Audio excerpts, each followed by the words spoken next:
سورہ ابراہیم قرآن کی 14ویں سورت ہے۔ اس میں 52 آیات اور 7 رکوع ہیں۔ بسم اللہ الرحمن الرحیم۔ اللہ کے نام سے شروع جو بہت مہربان رحمت والا۔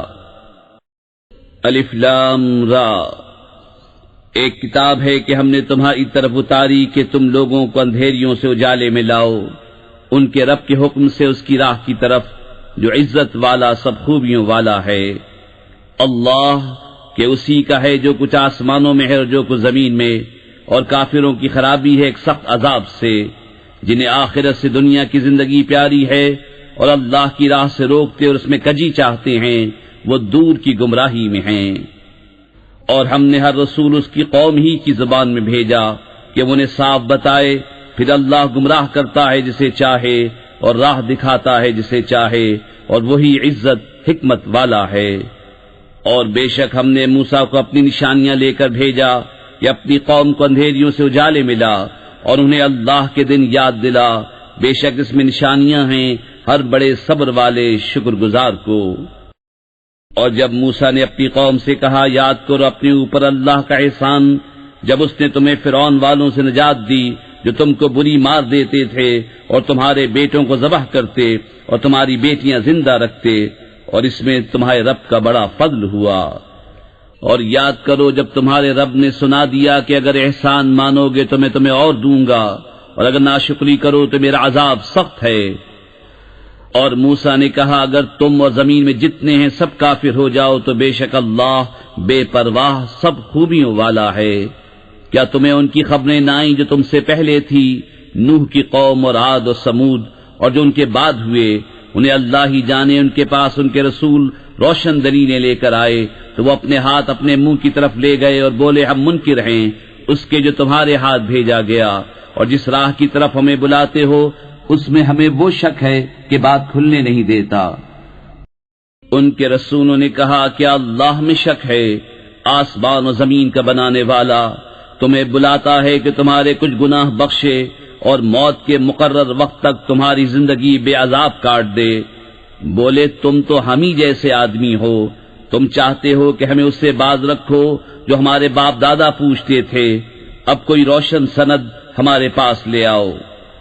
ان کے رسولوں نے ان سے کہا ہم ہیں تو تمہاری طرح انسان، مگر اللہ اپنے بندوں میں جس پر چاہے احسان فرماتا ہے، اور ہمارا کام نہیں کہ ہم تمہارے پاس کچھ سند لے آئیں مگر اللہ کے حکم سے، اور مسلمانوں کو اللہ ہی پر بھروسہ چاہیے۔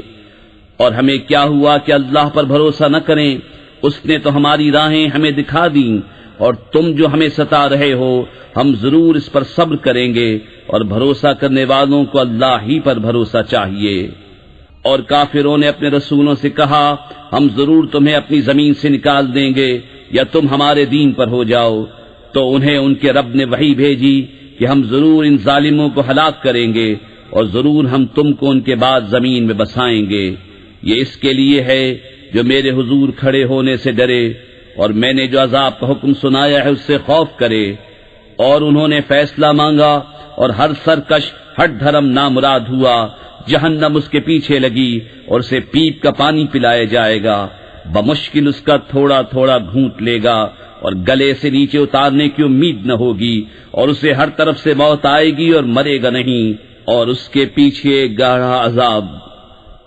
اپنے رب سے منکروں کا حال ایسا ہے کہ ان کے کام ہیں جیسے راکھ کہ اس پر ہوا کا سخت جھونکا آیا آندھی کے دن میں، ساری کمائی میں سے کچھ ہاتھ نہ لگا، یہی ہے دور کی گمراہی۔ کیا تو نے نہ دیکھا کہ اللہ نے آسمان و زمین حق کے ساتھ بنائے؟ اگر چاہے تو تمہیں لے جائے اور ایک نئی مخلوق لے آئے، اور یہ اللہ پر کچھ دشوار نہیں۔ اور سب اللہ کے حضور علانیہ حاضر ہوں گے، تو جو کمزور تھے بڑائی والوں سے کہیں گے ہم تمہارے تابع تھے، کیا تم سے ہو سکتا ہے کہ اللہ کے عذاب میں سے کچھ ہم پر سے ٹال دو؟ کہیں گے اللہ ہمیں ہدایت کرتا تو ہم تمہیں کرتے، ہم پر ایک سا ہے چاہے بے قراری کریں یا صبر سے رہیں، ہمیں کہیں پناہ نہیں۔ اور شیطان کہے گا جب فیصلہ ہو چکے گا بے شک اللہ نے تم کو سچا وعدہ دیا تھا، اور میں نے جو تم کو وعدہ دیا تھا وہ میں نے تم سے جھوٹا کیا، اور میرا تم پر کچھ قابو نہ تھا مگر یہی کہ میں نے تم کو بلایا تم نے میری مان لی تو اب مجھ پر الزام نہ رکھو، خود اپنے اوپر الزام رکھو، نہ میں تمہاری فریاد کو پہنچ سکوں نہ تم میری فریاد کو پہنچ سکو۔ وہ جو پہلے تم نے مجھے شریک ٹھہرایا تھا میں اس سے سخت بیزار ہوں، بے شک ظالموں کے لیے دردناک عذاب ہے۔ اور وہ جو ایمان لائے اور اچھے کام کیے وہ باغوں میں داخل کیے جائیں گے جن کے نیچے نہریں رواں، ہمیشہ ان میں رہیں اپنے رب کے حکم سے، اس میں ان کے ملتے وقت کا اکرام سلام ہے۔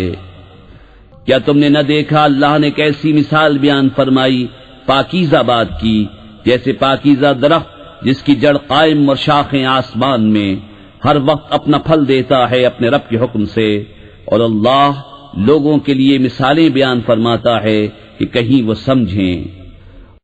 اور گندی بات کی مثال جیسے گندا پیڑ کہ زمین کے اوپر سے کاٹ دیا گیا، اب اسے کوئی قیام نہیں۔ اللہ ثابت رکھتا ہے ایمان والوں کو حق بات پر دنیا کی زندگی میں اور آخرت میں، اور اللہ ظالموں کو گمراہ کرتا ہے، اور اللہ جو چاہے کرے۔ کیا تم نے انہیں نہ دیکھا جنہوں نے اللہ کی نعمت ناشکری سے بدل دی اور اپنی قوم کو تباہی کے گھر لا اتارا؟ وہ جو دوزخ ہے اس کے اندر جائیں گے، اور کیا ہی بری ٹھہرنے کی جگہ۔ اور اللہ کے لیے برابر والے ٹھہرائے کہ اس کی راہ سے بہکا دیں، تم فرماؤ کچھ برت لو کہ تمہارا انجام آگ ہے۔ میرے ان بندوں سے فرماؤ جو ایمان لائے کہ نماز قائم رکھیں اور ہمارے دیے میں سے کچھ ہماری راہ میں چھپے اور ظاہر خرچ کریں، اس دن کے آنے سے پہلے جس میں نہ سوداگری ہوگی اور نہ یارانہ۔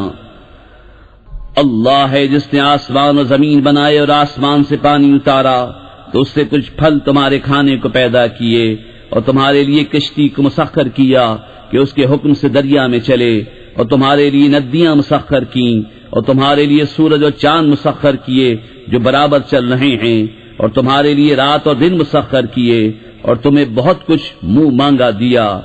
اور اگر اللہ کی نعمتیں گنو تو شمار نہ کر سکو گے، بے شک آدمی بڑا ظالم، بڑا ناشکرا ہے۔ اور یاد کرو جب ابراہیم نے عرض کی ہے میرے رب اس شہر کو امان والا کر دے اور مجھے اور میرے بیٹوں کو بتوں کے پوجنے سے بچا۔ اے میرے رب بے شک بتوں نے بہت لوگ بہکا دیے، تو جس نے میرا ساتھ دیا وہ تو میرا ہے، اور جس نے میرا کہا نہ مانا تو بے شک تو بخشنے والا مہربان ہے۔ اے میرے رب میں نے اپنی کچھ اولاد ایک نالے میں بسائی جس میں کھیتی نہیں ہوتی تیرے حرمت والے گھر کے پاس۔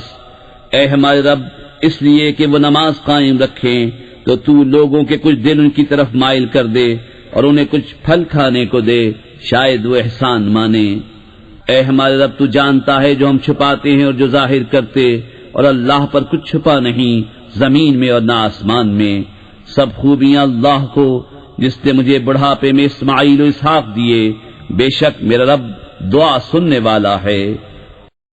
اے میرے رب مجھے نماز کا قائم کرنے والا رکھ اور کچھ میری اولاد کو، اے ہمارے رب اور میری دعا سن لے۔ اے ہمارے رب مجھے بخش دے اور میرے ماں باپ کو اور سب مسلمانوں کو جس دن حساب قائم ہوگا۔ اور ہرگز اللہ کو بے خبر نہ جاننا ظالموں کے کام سے، انہیں ڈھیل نہیں دے رہا ہے مگر ایسے دن کے لیے جس میں آنکھیں کھلی کی کھلی رہ جائیں گی، بے تحاشا دوڑتے نکلیں گے اپنے سر اٹھائے ہوئے کہ ان کی پلک ان کی طرف لوٹتی نہیں اور ان کے دلوں میں کچھ سکت نہ ہوگی۔ اور لوگوں کو اس دن سے ڈراؤ جب ان پر عذاب آئے گا تو ظالم کہیں گے اے ہمارے رب تھوڑی دیر ہمیں مہلت دے کہ ہم تیرا بلانا مانیں اور رسولوں کی غلامی کریں۔ تو کیا تم پہلے قسم نہ کھا چکے تھے کہ ہمیں دنیا سے کہیں ہٹ کر جانا نہیں، اور تم ان کے گھروں میں بسے جنہوں نے اپنا برا کیا تھا، اور تم پر خوب کھل گیا ہم نے ان کے ساتھ کیسا کیا، اور ہم نے تمہیں مثالیں دے دے کر بتا دیا۔ اور بے شک وہ اپنا سا داؤں چلے اور ان کا داؤں اللہ کے قابو میں ہے، اور ان کا داؤں کچھ ایسا نہ تھا جس سے یہ پہاڑ ٹل جائیں۔ تو ہرگز خیال نہ کرنا کہ اللہ اپنے رسولوں سے وعدہ خلاف کرے گا، بے شک اللہ غالب ہے بدلہ لینے والا۔ جس دن بدل دی جائے گی زمین اس زمین کے سوا اور آسمان، اور لوگ سب نکل کھڑے ہوں گے ایک اللہ کے سامنے جو سب پر غالب ہے، اور اس دن تم مجرموں کو دیکھو گے کہ بیڑیوں میں ایک دوسرے سے جڑے ہوں گے، ان کے کرتے رال کے ہوں گے اور ان کے چہرے آگ ڈھانپ لے گی، اس لیے کہ اللہ ہر جان کو اس کی کمائی کا بدلہ دے، بے شک اللہ کو حساب کرتے کچھ دیر نہیں لگتی۔ یہ لوگوں کو حکم پہنچانا ہے، اور اس لیے کہ وہ اس سے ڈرائے جائیں، اور اس لیے کہ وہ جان لیں کہ وہ ایک ہی معبود ہے، اور اس لیے کہ عقل والے نصیحت مانیں۔ صدق اللہ العظیم۔ السلام علیکم۔ ہمیں امید ہے آپ کو قرآن کا اردو میں روانی سے ترجمہ پسند آیا ہوگا۔ مزید صورتوں کے ترجمے اپنے موبائل یا کمپیوٹر پر ڈاؤن لوڈ کرنے کے لیے ابھی ہماری ویب سائٹ www.quraninaurdu.com وزٹ کیجیے۔ آپ ہمیں فیس بک، یوٹیوب اور ٹویٹر پر بھی فالو کر سکتے ہیں۔ اللہ تبارک و تعالی اپنے پیارے محبوب حضرت محمد مصطفیٰ صلی اللہ علیہ وسلم کے صدقے ہم سب کو قرآن کی باقاعدہ تلاوت کرنے، سمجھنے اور عمل کرنے کی توفیق عطا فرمائے، آمین۔ آپ کی دعاؤں کے طلبگار قرآن ان اردو .com ٹیم۔